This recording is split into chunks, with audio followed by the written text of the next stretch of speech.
বল অধ্যায়ের 7 নম্বর ক্লাসটা করব। তো এর আগের দিন হচ্ছে আমরা কিছু সৃজনশীল এবং ম্যাথ করেছিলাম। তো আজকে আমরা নতুন একটা টপিক নিয়ে পড়ব। এই টপিকটার নাম হচ্ছে মহাকর্ষীয় বল। এটা পড়ার আগে এই অধ্যায়ের একেবারে শুরুতে আমরা 4টা মৌলিক বল পড়ছিলাম, তাই না? এই 4টা মৌলিক বলের মধ্যে একটা বল ছিল কি বল বলতো? মহাকর্ষ বল। বলতো মহাকর্ষ বলটা কি ছিল? যে বস্তুর ভরের কারণে মহাবিশ্বের যে কোনো দুটি বস্তু পরস্পরকে যে বলে আকর্ষণ করে তাকে আমরা বলি হচ্ছে ওই বস্তু দুটার মধ্যকার মহাকর্ষ বল। এখন এই মহাকর্ষ বলের মান কত আমাদের বিজ্ঞানী নিউটন এটা একটা সূত্রের সাহায্যে দিছে। আজকে আমরা ওই জিনিসটাই দেখব। তাহলে খেয়াল করো, আমরা মহাকর্ষের সংজ্ঞাটা কি ছিল? মহাবিশ্বের যে কোনো দুটি বস্তুর মধ্যে, তাহলে মনে করো আমরা দুটা বস্তু নিলাম, এটা হচ্ছে একটা বস্তু আর এটা হচ্ছে আরেকটা বস্তু। কি বলা হচ্ছে? যে কোনো দুটি বস্তুর মধ্যে বস্তুর ভরের কারণে, তাহলে আমরা মনে করলাম এই বস্তুটার ভর হচ্ছে m1, এই বস্তুটার ভর হচ্ছে m2, এবং এই দুইটা বস্তু পরস্পর থেকে r দূরত্বে অবস্থান করতেছে। এই দুইটা বস্তু পরস্পর থেকে কত দূরত্বে অবস্থান করতেছে? r দূরত্বে। তাহলে যেই বল ক্রিয়া করে আমরা মনে করলাম এই দুইটার মধ্যকার ক্রিয়াশীল আকর্ষণ বলের মান হচ্ছে f। তো এই f এর মানটা কত হবে? অর্থাৎ এই বলটাকে আমরা বলতেছি হচ্ছে এই দুইটা বস্তুর মধ্যকার মহাকর্ষ বল।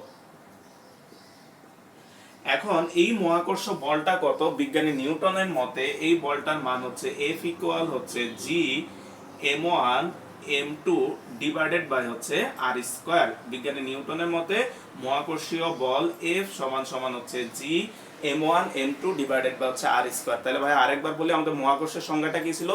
মহাবিশ্বের যে কোনো দুটি বস্তুর মধ্যে যে আকর্ষণ বলটা কাজ করে, তাহলে দুইটা বস্তু নিলাম আমরা, একটা হচ্ছে m1 একটা হচ্ছে m2, এদের মধ্যকার দূরত্ব হচ্ছে r। তাহলে এদের মধ্যকার যে আকর্ষণ বলটা কাজ করে তাকে আমরা বলি হচ্ছে মহাকর্ষ বল।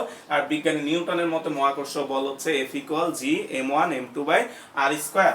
তো এই সূত্রটা অবশ্যই আমাদেরকে মুখস্থ রাখতে হবে। এখন আমরা আসো এইখানে দেখো একটা ক্যাপিটাল জি আসছে। এই ক্যাপিটাল জিটার পরিচয় কি আমরা যদি দেখি, তুমি m1 m2 এবং r এর পরিচয়টা অলরেডি পেয়ে গেছো। m1 হচ্ছে এই বস্তুর ভর, m2 হচ্ছে এই বস্তুর ভর, r হচ্ছে এই দুইটা বস্তুর মধ্যকার দূরত্ব। তাহলে এইখানে যে জি, এই জি এর পরিচয়টা কি আমরা যদি দেখি, যে এই জি কে আমরা বলি হচ্ছে জি, এটা হচ্ছে মহাকর্ষীয় ধ্রুবক। এটাকে আমরা বলি হচ্ছে মহাকর্ষীয় ধ্রুবক। এই জি এর একক যদি আমরা দেখি, যে একক জি এর একক, খেয়াল করো, তারপর হচ্ছে জি এর মাত্রা, তারপর হচ্ছে জি এর মান। তো আসো আমরা এই তিনটা জিনিস যদি একটু দেখি, এই তিনটা জিনিস আমাদের এমসিকিউ এর জন্য খুবই ইম্পর্টেন্ট। যে জি এর একক কত, জি এর মাত্রা কত, আর জি এর মানটা কত, এই মহাকর্ষীয় ধ্রুবকের মান। তা আসো আমরা প্রথমে এই সমীকরণটা থেকে যদি দেখি যে জি এর এককটা কত আসে। খেয়াল করো তো, এই সমীকরণটা আমাদের কি ছিল? F ইকুয়াল হচ্ছে G m1 m2 divided by হচ্ছে r স্কয়ার। বলো তো f এর একক তুমি জানো? বলো তো f এর একক কি? বলো তো, আমরা জানি নিউটন। তাহলে f এর একক হচ্ছে নিউটন। সমান সমান হচ্ছে G m মানে কি বলো তো? বস্তুর ভর, প্রথম বস্তুর ভর, তাহলে এটার ভর হচ্ছে কেজি একক, পরেরটার একক হচ্ছে কেজি, আর আর আর মানে কি? এদের মধ্যকার দূরত্ব, দূরত্বের একক কি? মিটার। তাহলে আমরা এখানে লিখতে পারি হচ্ছে মিটার স্কয়ার। তা আমরা এখান থেকে খেয়াল করো তো, তাহলে আমরা এই মিটারটাকে এদিকে যদি নিয়ে আসি, তাহলে খেয়াল করো মিটার স্কয়ার এদিকে আসলে আসবে নিউটন মিটার স্কয়ার সমান সমান জি, কেজি আর কেজি গুণ করলে কত আসবে? KG square. তাহলে এইখান থেকে আসবে newton metre square, KG square দ্বারা ভাগ করে দিলে এদিকে আসবে হচ্ছে কেজি স্কয়ার সমান সমান হচ্ছে জি। তাহলে কেজি স্কয়ার নিচ থেকে উপর উঠলে কি হয়ে যায় বলো তো? ইনভার্স হয়ে যায়। তাহলে আমাদের এটা আসবে হচ্ছে জি সমান সমান আসবে তাহলে newton metre square KG inverse 2। তাহলে এই যে এককটা বের করা ভাইয়া দেখালাম, এটা মাঝে মাঝে পরীক্ষায় আসে, ওই কারণে ভাইয়া দেখা দিচ্ছি যে এককটা কিভাবে বের করতে পারি আমরা। তো একেবারেই নরমাল, তুমি নরমাল এককগুলো বসাই দিলে জি এর এককটা আমরা পেয়ে গেলাম। তাহলে একক হচ্ছে newton metre square KG inverse 2। এখন আসো আমরা জি এর যে মাত্রাটা আছে, এই মাত্রাটা আমরা যদি দেখি, মাত্রা হচ্ছে ভাই লিখে দিচ্ছি এল কিউব এম পাওয়ার 1 টি ইনভার্স 2। মাত্রা বের করাটা তোমরা অবশ্যই লিখবা, ভাই লিখে দিচ্ছি এটা এসডব্লিউ, যে জি এর মাত্রা নির্ণয়, মাত্রা নির্ণয়। ঠিক আছে, এটা তোমরা এসডব্লিউ করবা। এটা কোত্থেকে? যে এই সমীকরণ থেকে জি এর মাত্রাটা বের করে নিয়ে আসবা। এরপর আসো জি এর মানটা কত। যে এটা যেহেতু একটা ধ্রুবক, এর একটা মান আছে, এর মানটা হচ্ছে 6.673 ইন্টু হচ্ছে 10 inverse 11 newton metre square KG inverse 2। তো আমাদের জি এর সাধারণত মানটা হচ্ছে এটা যে 6.673 into 10 inverse 11 newton metre square KG inverse 2। কিন্তু তোমাদের বইয়ে 2 ঘর পর্যন্ত নিচে দেখো, যার কারণে তুমি মনে রাখবা যে আমাদের তোমার এইটাকে তোমাদের বইয়ে নিচে এরকম 6.67 into 10 inverse 11 newton metre square KG inverse 2। তো তোমরা দুইটাই মাথায় রাখবা যে আমাদের যে জি এর মানটা বইয়ে যেহেতু এটা নিচে, তোমরা এটা মনে রাখবা। আর যদি ম্যাথে এটা বলে দেয় তাহলে এটাই ইউজ করবা, অর্থাৎ যেটা বলে দিবে ওইটা ইউজ করবা। যদি কিছু না বলে যে ভাই আমাদের বইয়ে তো দেওয়া আছে এটা, এখন যদি কিছু না বলে তাহলে বইয়ে যেটা দেওয়া আছে সেটাই তুমি ইউজ করবা। আর প্রশ্নে যদি বলে দেয় তাহলে এটা বলে দিলে এটা ইউজ করবা। এখন এমসিকিউ তে যদি আসে তাহলে আমরা কোনটা দাগাবো, এটা নাকি এটা দাগাবো? তোমার বইয়ে যেহেতু এটা আছে তুমি এটাই দাগাবা। তা আসো আমরা জি এর মান গেল। এখন আসো আমরা এই যে জি এর মান কত? 6.673 into 10 inverse 11 newton metre square KG inverse 2। এটা বলতে কি বুঝো? এটা আমাদের ব্যাখ্যামূলক প্রশ্নে আসে। তো আসো আমরা এটা বলতে কি বুঝি এটা যদি একটু খেয়াল করো। যে জি এর মান, এই যে ভাই এখানে লিখে দেখছি, দেখো মহাকর্ষীয় ধ্রুবক এত বলতে আমরা কি বুঝি এই মানটা। তাহলে এখানে খেয়াল করো তো, আমরা এখানে মানটা যদি বসাও যে জি, খেয়াল করো তো, এই m1 যদি 1 কেজি আমরা মনে করলাম, ধরলাম এইটাও মনে করলাম হচ্ছে 1 কেজি ধরলাম, এই দূরত্বটা মনে করো 1 মিটার ধরলাম। খেয়াল করো আমরা কি করলাম, যে আমরা বস্তু দুইটার ভরকে ধরে নিছি কত কেজি করে? 1 কেজি করে। এটার ভরকেও আমরা ধরে নিছি 1 কেজি, আর এদের মধ্যকার দূরত্বটা আমরা ধরে নিছি 1 মিটার। তাহলে এই মানগুলা যদি এখানে বসাও তাহলে 1 ইন্টু 1 ডিভাইডেড বাই 1 স্কয়ার সমান সমান জি। তাহলে তুমি খেয়াল করো তো, আমরা এই মানগুলা যদি 1 1 বসাও তাহলে f সমান সমান জি। তাহলে এখান থেকে আমরা এইটার সংজ্ঞাটা দিতে পারি, অর্থাৎ 1 কেজি ভরের দুটি বস্তুকে 1 মিটার দূরত্বে রাখলে এরা পরস্পরকে 6.67 ইন্টু হচ্ছে 10 ইনভার্স 11 নিউটন এই বলে আকর্ষণ করবে। তাহলে খেয়াল করো আমাদের এটা পরীক্ষায় আসে যে মহাকর্ষীয় ধ্রুবক 6.67 ইন্টু 10 ইনভার্স 11, এটা বলতে কি বুঝি? এটা বলতে আমরা বুঝি 1 কেজি ভরের দুটি বস্তুকে আমরা যদি 1 মিটার দূরত্বে স্থাপন করি তাহলে এরা পরস্পরকে হচ্ছে 6.67 ইন্টু 10 ইনভার্স 11 নিউটন বলে আকর্ষণ করবে। তারপর আসো আমরা এরপরে যে টপিকটা আছে, খেয়াল করে আমাদের পরের টপিকটা হচ্ছে অভিকর্ষজ ত্বরণ। অভিকর্ষজ ত্বরণ।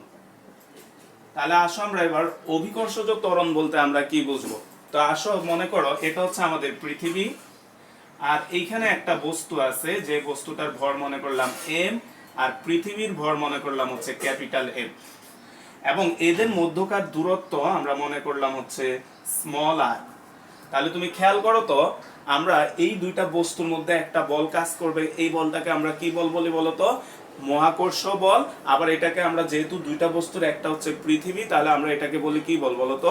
অভিকর্ষ বল। কারণ কি আমরা জানি যে মহাবিশ্বের দুটি বস্তুর মধ্যে একটি যদি পৃথিবী হয় তাহলে তখন আমরা মহাকর্ষ বল না বলে আমরা কি বল বলবো? তাকে অভিকর্ষ বল।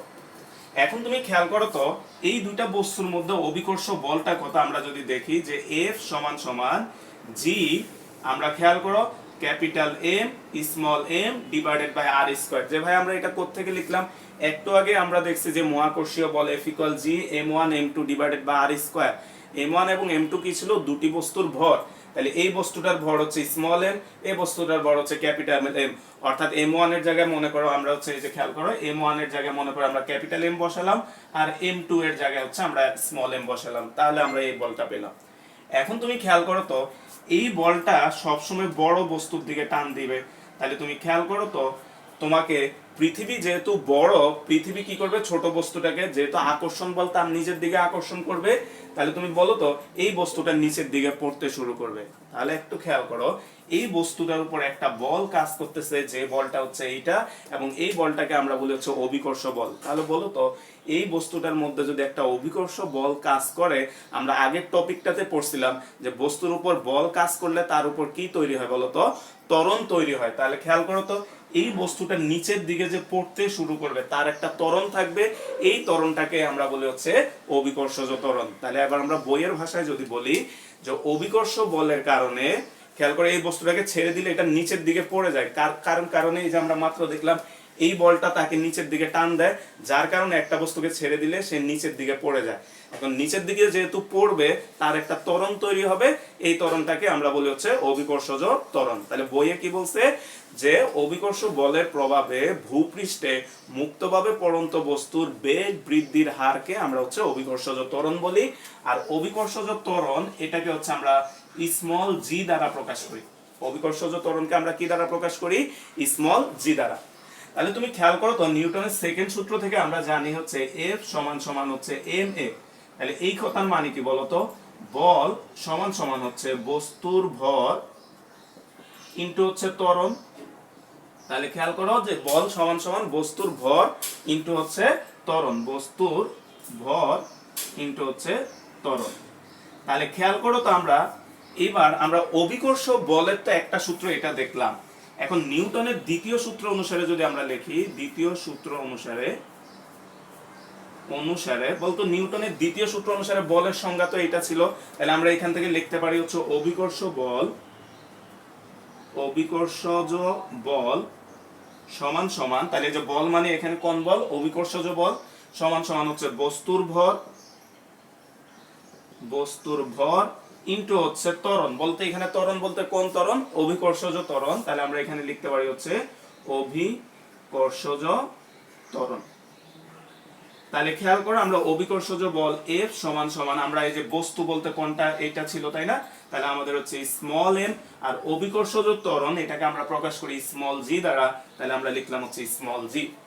তাহলে তুমি খেয়াল করো তো নিউটনের বলের দ্বিতীয় সূত্র থেকে তুমি পাইলা যে অভিকর্ষজ বল F ইকুয়াল mg, আর নিউটনের মহাকর্ষ সূত্র থেকে পাইলাম হচ্ছে আমরা অভিকর্ষজ বল F equal g m by r square. তাহলে দুইটা অবশ্যই কি হবে বলো তো? সমান হবে। তাহলে আমরা এই দুইটাকে যদি সমান লিখি তাহলে সুতরাং তাহলে এখানে হচ্ছে তুমি এই মানটা বসায় দাও, তাহলে হচ্ছে mg সমান সমান হচ্ছে g capital M small m divided by হচ্ছে r স্কয়ার। এখন তুমি খেয়াল করো তো আমাদের স্মল m আর স্মল m তোমার কি হলো? কাটা গেল। তাহলে এইখানে থাকে হচ্ছে g ইজ ইকুয়াল হচ্ছে g capital M divided by হচ্ছে r স্কয়ার। তাহলে এই যে এখানে যে সমীকরণটা আসলো, এই সমীকরণটা হচ্ছে অভিকর্ষজ ত্বরণের মান বের করার একটা সমীকরণ। এখানে r এর পরিচয়টা এবার আসো আমরা, যে r এর পরিচয় কি? খেয়াল করো তো r এর পরিচয় কি? পৃথিবীর কেন্দ্র হতে, যে এটা ছিল আর কি ছিল? পৃথিবীর কেন্দ্র হতে বস্তুর দূরত্ব। আর এর পরিচয়টা খেয়াল করো ক্লিয়ার হয়ে, যে আর হচ্ছে পৃথিবীর কেন্দ্র হতে বস্তুর দূরত্ব। এখন তুমি খেয়াল করো তো আমাদের বস্তুটা যদি পৃথিবীর পৃষ্ঠে থাকে, অর্থাৎ বস্তুটা যদি এইখানে থাকে, যে স্মল m যে বস্তুটা আছে সে যদি পৃথিবীর পৃষ্ঠে থাকে, তাহলে এইখান থেকে এই দূরত্বটা, এটাকে আমরা পৃথিবীর ব্যাসার্ধ বলতে পারি। তাহলে পৃথিবীর কেন্দ্র হতে বস্তুর দূরত্ব এখন কত হবে বলতো? পৃথিবীর ব্যাসার্ধের সমান। তাহলে এই ক্ষেত্রে আমাদের স্মল r সমান সমান হচ্ছে পৃথিবীর ব্যাসার্ধ, আর পৃথিবীর ব্যাসার্ধকে হচ্ছে আমরা ক্যাপিটাল R দ্বারা প্রকাশ করি। তাহলে এইখানে এবার আমরা যদি r এর মানটা বসায় দাও, তাহলে দেখো তো এই সমীকরণটা কেমন হবে? g ইজ ইকুয়াল হচ্ছে g capital M divided by হচ্ছে r স্কয়ার। তাহলে আসো আমরা এই যে ফাইনাল ইকুয়েশনটা পেলাম, এটা তোমাকে মুখস্থ রাখতে হবে যে অভিকর্ষজ ত্বরণ স্মল g সমান সমান হচ্ছে g capital M divided by capital R square. তাহলে এখন আসো আমরা যদি এখানে যে ডাটাগুলো পেলাম এদের পরিচয় যদি যায়, খেয়াল করো তো ক্যাপিটাল জি এটা তুমি মান জানো, এটা হচ্ছে মহাকর্ষীয় ধ্রুবক। এখানে ক্যাপিটাল এমটা কি ছিল? খেয়াল করো তো ক্যাপিটাল এমটা ছিল হচ্ছে আমাদের পৃথিবীর ভর। এখন এই যে আর, এই আরটা কি ছিল বলতো? এই আর হচ্ছে পৃথিবীর ব্যাসার্ধ। এখন আসো তো এইখানে দেখো তো বস্তুটা যে এখানে আমাদের আছে স্মল এম, বলতো এই রাশিতে স্মল এমটা আছে কিনা? খেয়াল করো তো এই রাশিতে স্মল এম নাই। দেখো তোমার স্মল এম কাটা চলে গেছে, অর্থাৎ বস্তুর যে ভর সেটা তোমার কি হচ্ছে? কাটা চলে গেছে। তাহলে আমরা ফাইনাল যে সমীকরণটা পেলাম, এখানে তুমি খেয়াল করো তো বস্তুর ভরটা নাই। তাহলে এখানে খুব ইম্পর্টেন্ট একটা কথা আমরা যদি দেখি, যে মহাকর্ষীয় অভিকর্ষজ ত্বরণের মান বস্তুর ভরের উপর নির্ভর করে না। অর্থাৎ একটা ভারী বস্তু হোক আর একটা পাতলা বস্তু হোক, তোমার তাদের হচ্ছে অভিকর্ষজ ত্বরণ সেম 9.8। অর্থাৎ এইটাকে আমরা যদি ছেড়ে দিই, এটার যে অভিকর্ষজ ত্বরণ এটারও সেম অভিকর্ষজ ত্বরণ হবে। কারণ কি, এই সমীকরণে আমরা দেখতে পাচ্ছি এখানে বস্তুর ভর নেই। এখন আসো তো আমরা তাহলে এই জি এর মান কার উপর নির্ভর করে। খেয়াল করো তো, জি এটা হচ্ছে একটা ধ্রুবক, ক্যাপিটাল এম এটা হচ্ছে পৃথিবীর ভর, এটাও ধ্রুবক। তাহলে দেখো তো, জি হচ্ছে আর এর ব্যস্তানুপাতিক আমরা বলতে পারি। তাহলে জি সমানুপাতিক হচ্ছে 1/r²। তাহলে খেয়াল করো তো, অভিকর্ষজ ত্বরণের মান কার উপর নির্ভর করতেছে? অভিকর্ষজ ত্বরণের মান নির্ভর করতেছে পৃথিবীর কেন্দ্র হতে বস্তুর দূরত্বের উপর। এখন আমরা এই আরটা কি বলতো, পৃথিবীর ব্যাসার্ধ। এখন আমরা যদিও বলি যে পৃথিবী গোলক, কিন্তু প্রকৃতপক্ষে পৃথিবী গোলাকার নয়, পৃথিবী হচ্ছে খানিকটা চ্যাপ্টা। তো পৃথিবীটা বাস্তবে এইরকম, আমরা যদি আঁকি যে প্রকৃতপক্ষে পৃথিবীটা হচ্ছে এইরকম, তাহলে তার দুটাই অক্ষ থাকে। এটাকে বলি হচ্ছে আমরা মেরু অঞ্চল, মেরু অঞ্চল, আর এটাকে বলি হচ্ছে আমরা বিষুবীয় অঞ্চল। এখন খেয়াল করো তো তাহলে, যে আমরা মেরু অঞ্চলের পৃথিবী খানিকটা কি বলতো এক চাপা। তাহলে বলতো এই ক্ষেত্রে তোমার এইখান থেকে এই দূরত্বটা দেখো তো, পৃথিবীর ব্যাসার্ধ হচ্ছে এতটুকু, আর এই ক্ষেত্রে পৃথিবীর ব্যাসার্ধ হচ্ছে এতটুকু। তাহলে তুমি দেখো তো, মেরু অঞ্চলে পৃথিবীর ব্যাসার্ধের মান কি বলতো কম। তাহলে এইখানে দেখো তো ভাইয়া, প্রায় সময় তোমাদেরকে বুঝাইছি ব্যস্তানুপাতিক সম্পর্ক মানে কি, এটা বাড়লে এটা কমবে, এটা কমলে এটা বাড়বে। তাহলে মেরু অঞ্চলে তুমি খেয়াল করো তো, মেরু অঞ্চলে আর এর মান কম, মানে পৃথিবীর ব্যাসার্ধ কম। তাহলে বলো তো, মেরু অঞ্চলে আর এর মান যদি কম হয়, জি এর মান কি হবে বলো তো, বেশি হবে। এখন তুমি মেরু অঞ্চল থেকে যদি বিষুবীয় অঞ্চলের দিকে আগাও, খেয়াল করো তো আর এর মান আস্তে আস্তে বাড়তেছে, তাই না? যে মেরু অঞ্চল থেকে যদি আমরা বিষুবীয় অঞ্চলের দিকে আস্তে আস্তে অগ্রসর হও, তুমি খেয়াল করো আর এর মান আস্তে আস্তে বাড়তেছে। তাহলে আর এর মান যদি আস্তে আস্তে বাড়ে, তাহলে তুমি বলো তো জি এর মান আস্তে আস্তে কি হবে বলো তো, কমতে থাকবে। এখন কমতে কমতে তোমার যখন বিষুবীয় অঞ্চলে চলে আসবা, তুমি বিষুবীয় অঞ্চলে পৃথিবীর ব্যাসার্ধ হচ্ছে সর্বোচ্চ। তাহলে পৃথিবীর ব্যাসার্ধ সবচেয়ে বেশি, তাহলে জি এর মান বিষুবীয় অঞ্চলে কি হবে, সবচেয়ে কম হবে। তাহলে এইখান থেকে আমরা বলতে পারি মেরু অঞ্চলে পৃথিবীর ব্যাসার্ধ সবচেয়ে কম, তাহলে মেরু অঞ্চলে জি এর মান সবচেয়ে বেশি। তাহলে এটা এগুলো এমসিকিউতে আসবে, মেরু অঞ্চলে, মেরু অঞ্চলে জি সর্বোচ্চ। কারণ কি, কারণ হচ্ছে মেরু অঞ্চলে আর এর মান সবচেয়ে কম। এরপরে বিষুবীয় অঞ্চলে আর এর মান হচ্ছে সর্বোচ্চ, তাহলে আর এর মান যেহেতু সর্বোচ্চ, জি এর মান হবে সর্বনিম্ন। তাহলে হচ্ছে বিষুবীয় অঞ্চলে, বিষুবীয় অঞ্চলে জি সর্বনিম্ন। তারপরে তাহলে খেয়াল করো তো, আমরা পৃথিবীর দেখো তো, এইখানে আর এর মান একরকম, এখানে জি এর মান একরকম হবে। আর এর মান প্রতি মুহূর্তে চেঞ্জ হচ্ছে, মেরু থেকে বিষুবীয়ের দিকে যখন যাচ্ছ তুমি, প্রতি মুহূর্তে দেখো আর এর মান চেঞ্জ হচ্ছে। তাহলে আর এর মান যেহেতু চেঞ্জ হচ্ছে, জি এর মানও চেঞ্জ হচ্ছে। তাহলে তুমি খেয়াল করো যে ভাইয়া, আমাদের পৃথিবীর বিভিন্ন স্থানে আমরা দেখতে পাচ্ছি জি এর মানটা কি বিভিন্ন। তাহলে আমরা ম্যাপ করার সময় কোন মানটা ইউজ করব জি এর, এই জন্য আমরা জি এর একটা আদর্শ মান ধরে নিই। তাহলে জি এর আদর্শ মান হচ্ছে, আদর্শ জি এর মান এটা হচ্ছে 9.8 মিটার পার সেকেন্ড স্কয়ার। অর্থাৎ এটা তোমাকে মুখস্থ রাখতে হবে। আমরা গতি অধ্যায় থেকে এই মানটা ব্যবহার করতেছিলাম। অর্থাৎ জি এর আদর্শ মান হচ্ছে 9.8 মিটার পার সেকেন্ড স্কয়ার। কারণ কি, যে পৃথিবীর বিভিন্ন স্থানে যেহেতু জি এর মান বিভিন্ন, তাহলে আমরা কনফিউজ হয়ে যেতে পারি, বা বিভিন্ন ম্যাথ করার ক্ষেত্রে বিভিন্ন রকমের ডাটা চলে আসতে পারে। যার কারণে আমরা একটা আদর্শ মান ধরে নিই, সেই আদর্শ মানটা হচ্ছে 9.8 মিটার পার সেকেন্ড স্কয়ার। এখন এই আদর্শ মানটা কোথায় নির্ণয় করা হয়েছে, এটাও তোমাদের পরীক্ষায় আসে। আদর্শ মানটা নির্ণয় করা হচ্ছে 45 ডিগ্রি সমুদ্র অক্ষাংশে। এটা খুব ইম্পর্টেন্ট এমসিকিউ, সমুদ্র অক্ষাংশে এটা আসে যে কোথায় আদর্শ মানটা হিসাব করা হচ্ছে। অর্থাৎ সমুদ্রের 45 ডিগ্রি অক্ষাংশে যে জি এর মানটা হিসাব করা হচ্ছে, ওইটাই হচ্ছে জি এর আদর্শ মান। তাহলে এইখান থেকে দেখো ভাই, কয়েকটা ব্যাখ্যামূলক প্রশ্ন অলরেডি পড়ায় ফেলছি তোমাদেরকে। একটা ব্যাখ্যামূলক প্রশ্ন আসে যে পৃথিবীর বিভিন্ন স্থানে জি এর মান বিভিন্ন কেন। তাহলে তুমি এই ইকুয়েশন থেকে চাইলে এই চিত্রটা দিতে পারো, না দিলেও সমস্যা নাই, তুমি এখান থেকে ব্যাখ্যা করে দিতে পারো যে পৃথিবীর বিভিন্ন স্থানে আর এর মান যেহেতু বিভিন্ন, যার কারণে জি এর মানও কি হয়, বিভিন্ন হয়। এরপরে আরেকটা ব্যাখ্যামূলক প্রশ্ন আসে যে জি এর মান বস্তুর ভর নিরপেক্ষ হলেও স্থান নিরপেক্ষ নয়। খেয়াল করো তো, জি এর মান বস্তুর ভর নিরপেক্ষ হলো বলতে এখানে বস্তুর ভরটা আছে কিনা। আমরা দেখছি যে বস্তুর ভরটা কাটা চলে যায়, সো বস্তুর ভরের উপর জি এর মান নির্ভর করে না, কিন্তু নির্ভর করে কার উপর? আমরা দেখলাম হচ্ছে স্থানের উপর, অর্থাৎ তুমি কোথায় আছো তার উপরে অভিকর্ষজ ত্বরণের মানটা নির্ভর করে।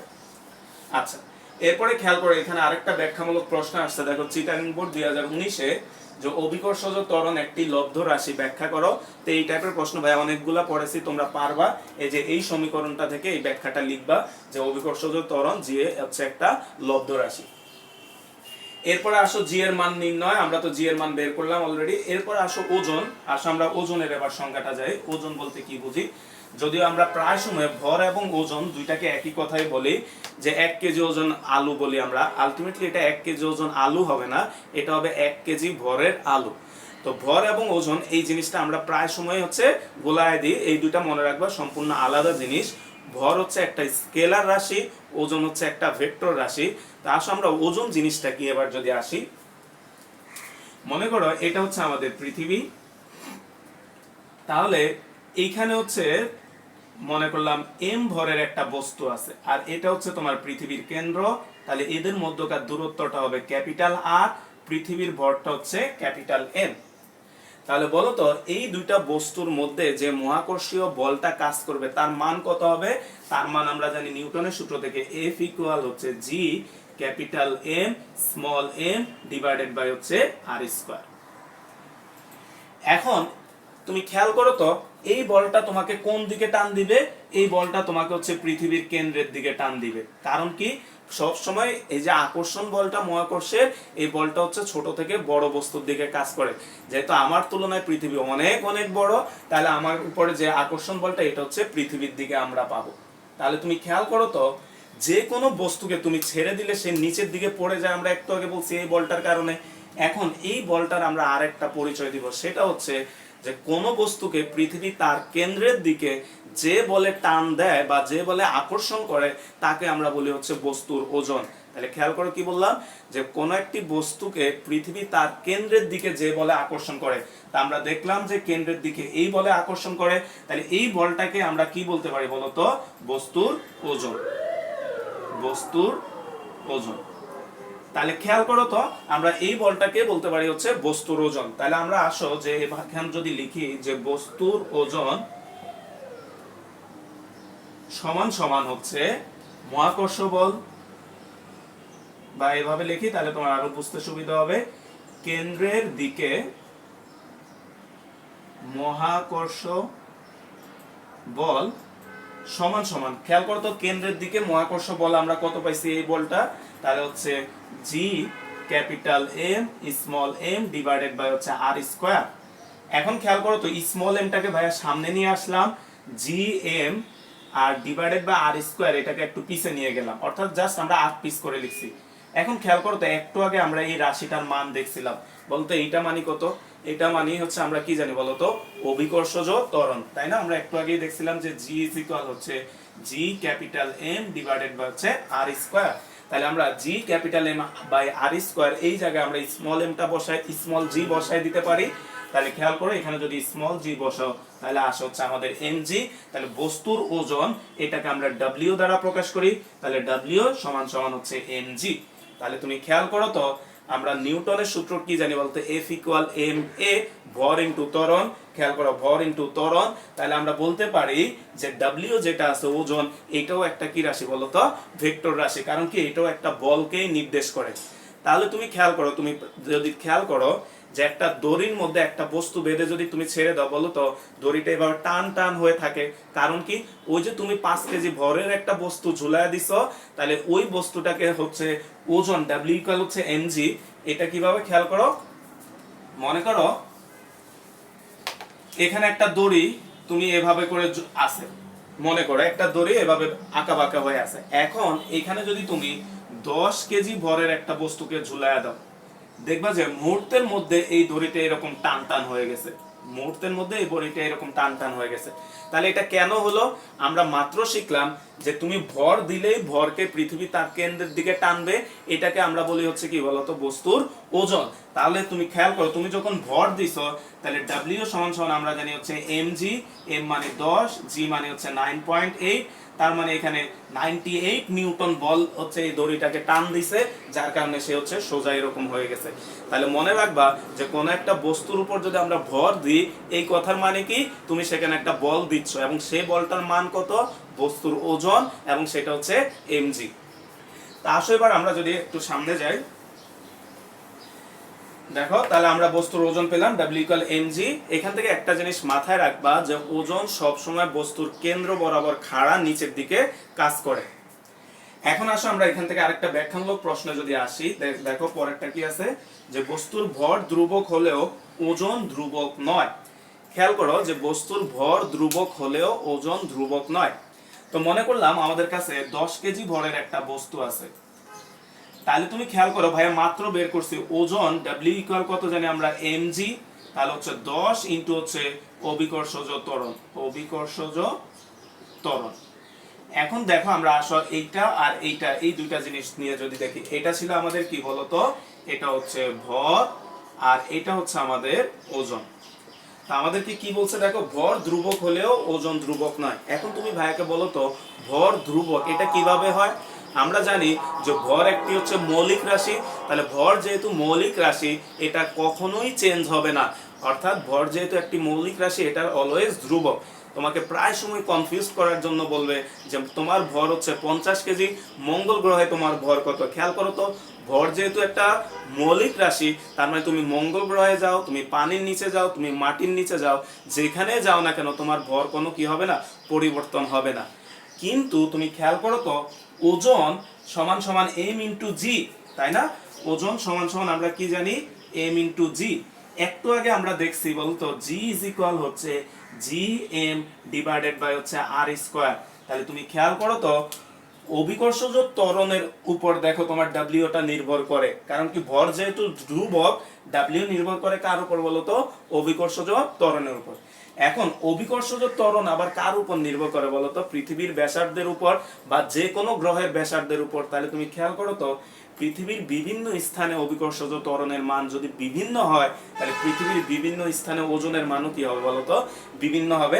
কারণ কি জি এর মান যদি পরিবর্তন হয় তোমার ডব্লিউ এর মানেরও কি হবে? পরিবর্তন হবে।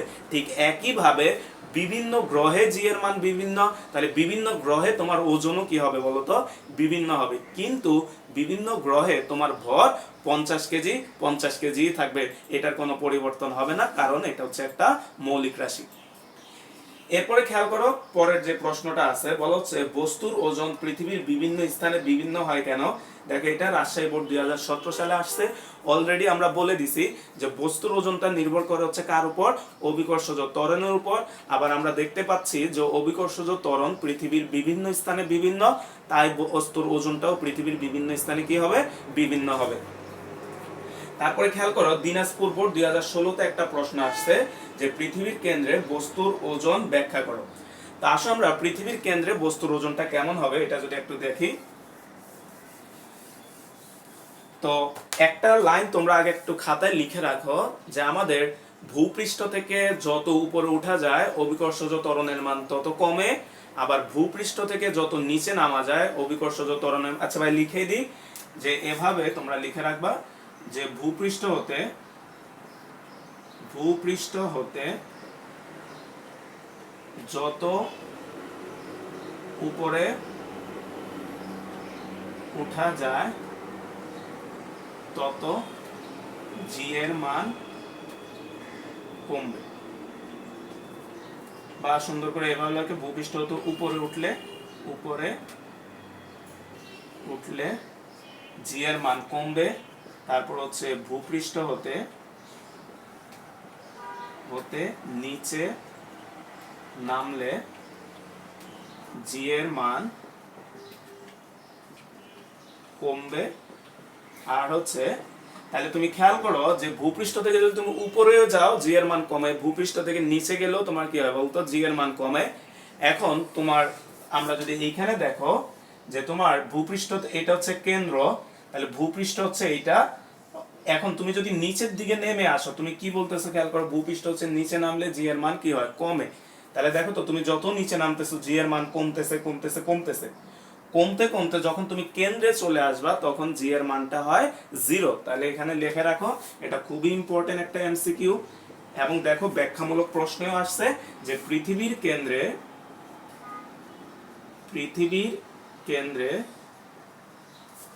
অভিকর্ষজ ত্বরণ শূন্য। এটা খুবই ইম্পর্টেন্ট যে পৃথিবীর কেন্দ্রে অভিকর্ষজ ত্বরণের মান হচ্ছে 0। তাহলে আসো আমরা পৃথিবীর কেন্দ্রে যদি অভিকর্ষজ ত্বরণের মান 0 হয়, তাহলে সেখানে বস্তুর ওজনটা কত হবে খেয়াল করো তো। আমরা জানি বস্তুর ওজন W সমান সমান কত বলো তো, mg। তাহলে m এর মান তো m ইনটু g। খেয়াল করো তো কেন্দ্রে জি এর মান কত, 0। তাহলে তুমি এখানে যদি বসাও দেখো W এর মান কত আসে, 0। তাহলে বলো তো, তোমাকে জিজ্ঞেস করা হচ্ছে পৃথিবীর কেন্দ্রে বস্তুর ওজন ব্যাখ্যা করো। তাহলে তুমি জাস্ট এটা লিখে দিলে হবে যে আমরা জানি পৃথিবীর কেন্দ্রে অভিকর্ষজ ত্বরণ হচ্ছে 0। তাহলে আমরা জানি বস্তুর ওজন W ইকুয়াল mg। তাহলে m ইনটু 0 সমান সমান 0, অর্থাৎ পৃথিবীর কেন্দ্রে তোমার বস্তুর ওজন কি হবে, 0 হবে।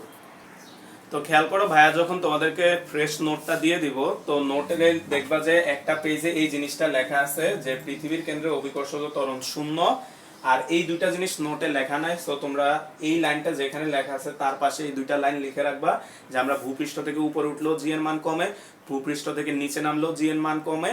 আর তাহলে বলো তো জি এর মানটা কোথায় বেশি, দেখো পৃষ্ঠ থেকে উপর উঠলেও কমে, পৃষ্ঠ থেকে নিচে নামলেও কমে, তাহলে বেশি কোথায় বলো তো, পৃষ্ঠে। চাইলে এই লাইনটাও লিখে রাখতে পারো যে ভূপৃষ্ঠে জি এর মান সর্বোচ্চ।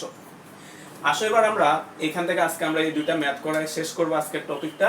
তো প্রথমে আসে एग्जांपल 12, আমরা এই ম্যাথটাতে যদি আসি,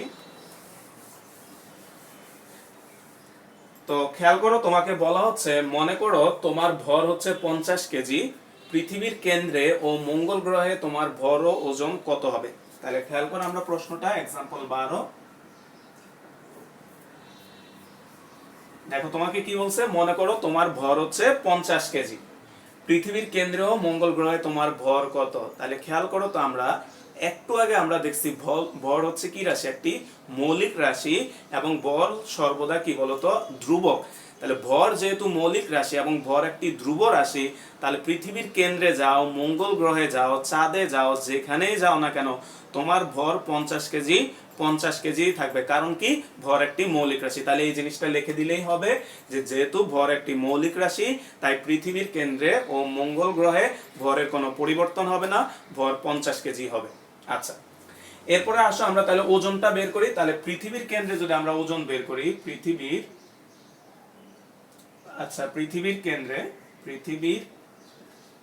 কেন্দ্রে ওজন W সমান সমান আমরা জানি mg। তাহলে খেয়াল করো তো, m তোমাকে বলে দিছে হচ্ছে 50 কেজি তোমার, আর g মানে কত বলো তো, আমরা জানি যে পৃথিবীর কেন্দ্রে অভিকর্ষজ ত্বরণের মান কত, 0। তাহলে আমরা এখানে 0 বসালাম, তাহলে হচ্ছে 0 নিউটন।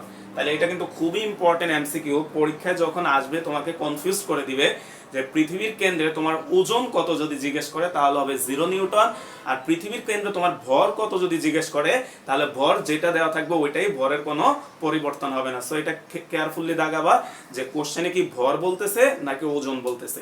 আচ্ছা, এরপরে আসো তাহলে আমরা মঙ্গল গ্রহে যদি এবার তোমার ওজন বের করি, যে মঙ্গল গ্রহে ওজন W সমান সমান হচ্ছে mg। তাহলে m তো 50, কারণ কি মঙ্গল গ্রহে তোমার ভরের কোনো পরিবর্তন হবে না, ভর একটি মৌলিক রাশি, বারবার বলতেছে, এটা মাথায় সেভ করে নাও। এরপরে খেয়াল করো মঙ্গল গ্রহে জি এর মান তোমাকে বলে দিছে 3.8 মিটার পার সেকেন্ড স্কয়ার। তাহলে মঙ্গল গ্রহে জি এর মান আমরা বসালাম 3.8। তাহলে এটা ক্যালকুলেশন করলে আসে হচ্ছে 190 নিউটন, অর্থাৎ মঙ্গল গ্রহে তোমার ওজন হবে 190 নিউটন। আচ্ছা, এরপরে আসো আমরা সেকেন্ড যে প্রশ্নটা আছে, দেখো একটা সিকিউ তোমার হচ্ছে ইস্পাহানি পাবলিক স্কুলে। তো তোমরা একটু প্রশ্নটা পড়ে নাও, দেখো কি বলছে আমাদের। তো আমরা ক নাম্বার প্রশ্নটায় যদি আসি, দেখো আমরা ক নাম্বার, তো আমাদেরকে বলা হচ্ছে 500 গ্রাম ভরের একটি বস্তুকে তার 3 গুণ ভরের অপর একটি বস্তু হতে। তাহলে আমরা 500 গ্রাম ভরের একটি বস্তুকে, তাহলে M1 সমান সমান তোমাকে বলে দিছে 500 গ্রাম। তাহলে গ্রাম থেকে যদি তুমি কেজিতে নিয়ে যাও তাহলে 1000 দ্বারা ভাগ করতে হবে, তাহলে এটা আসবে হচ্ছে আমাদের 0.5 কেজি। আচ্ছা, কি বলা হচ্ছে, ভরের একটি বস্তুকে তার 3 গুণ ভরের, তাহলে M2 সমান কত খেয়াল করো তো, M2 সমান সমান 3M1। কারণ কি তোমাকে এখানে বলে দিছে, খেয়াল করো, 3 গুণ ভরের অপর একটি বস্তু, তাহলে আমরা M2 সমান কি M1 এর 3 গুণ, তাহলে তুমি খেয়াল করো 3 ইনটু হচ্ছে 0.5, তাহলে আসবে হচ্ছে 1.5 কেজি। আচ্ছা, বলা হচ্ছে এত ভরের বস্তু থেকে 300 সেন্টিমিটার দূরে স্থাপন করা হলো, তাহলে আমাদের আর সমান সমান হচ্ছে 300 সেন্টিমিটার। তাহলে মিটার থেকে সেন্টিমিটার থেকে মিটারে নিতে হলে তোমাকে কি করতে হবে, 100 দ্বারা ভাগ করতে হবে, তাহলে এটা আসবে হচ্ছে 3 মিটার। অর্থাৎ আমরা যদি ভাই এখানে দেখে, এখানে একটা বস্তু আছে M1 আর এইখানে একটা বস্তু আছে হচ্ছে M2, এদেরকে তুমি হচ্ছে আর দূরত্বে রাখছো। এই যে আমরা ইনফরমেশন গুলো এখানে লিখলাম, M1 মানে হচ্ছে 0.5 কেজি, M2 মানে 1.5 কেজি, আর মানে হচ্ছে 3 মিটার। ক নম্বরে বলা হচ্ছে বস্তুদ্বয়ের মধ্যকার আকর্ষণ বলের মান কত। তাহলে বলতো আমরা নিউটনের সূত্র থেকে জানি যে আকর্ষণ বল F সমান সমান G M1 M2 divided by হচ্ছে R স্কয়ার। এটাই ছিল দুটি বস্তুর মধ্যকার আকর্ষণ বলের মান। তাহলে আমরা মানগুলা যদি বসাও, তুমি খেয়াল করো এই ম্যাথে তোমাকে জি এর মানটা বলে দিছে, দেখো 6.673 ইনটু 10 ইনভার্স 11। অর্থাৎ ভাই আজকে শুরুতেই বলছি, তারা যদি এটা বলে দেয় অবশ্যই এটা বলে বসাইতে হবে, আর যদি না বলে দেয় তাহলে আমাদের বইয়ে যেটা আছে অর্থাৎ এই মানটা 6.67 10 ইনভার্স 11 আমরা এটা বসাবো। তাহলে আসো আমরা এই মানটা যদি এখানে বসাও, তাহলে 6.673 ইনটু হচ্ছে 10 ইনভার্স 11, M1 মানে হচ্ছে 0.5 ইনটু M2 মানে দেখো কত আছে 1.5, আর R এর মান হচ্ছে 3 স্কয়ার। তাহলে এই মানটাকে যদি আমরা ক্যালকুলেট করি, এটার মান আসে হচ্ছে 5.56 ইনটু হচ্ছে 10 ইনভার্স 12 নিউটন। অর্থাৎ বস্তুদ্বয়ের মধ্যকার আকর্ষণ বলের মান হচ্ছে 5.56 10 ইনভার্স 12 নিউটন। এবার আসো আমাদের খ নম্বর কোশ্চেনটা কি বলছে একটু দেখো। এই কোশ্চেনটা দেখো, আমাদের খ নাম্বার বলা হচ্ছে বস্তুদ্বয়ের ভরের গুণফল দ্বিগুণ।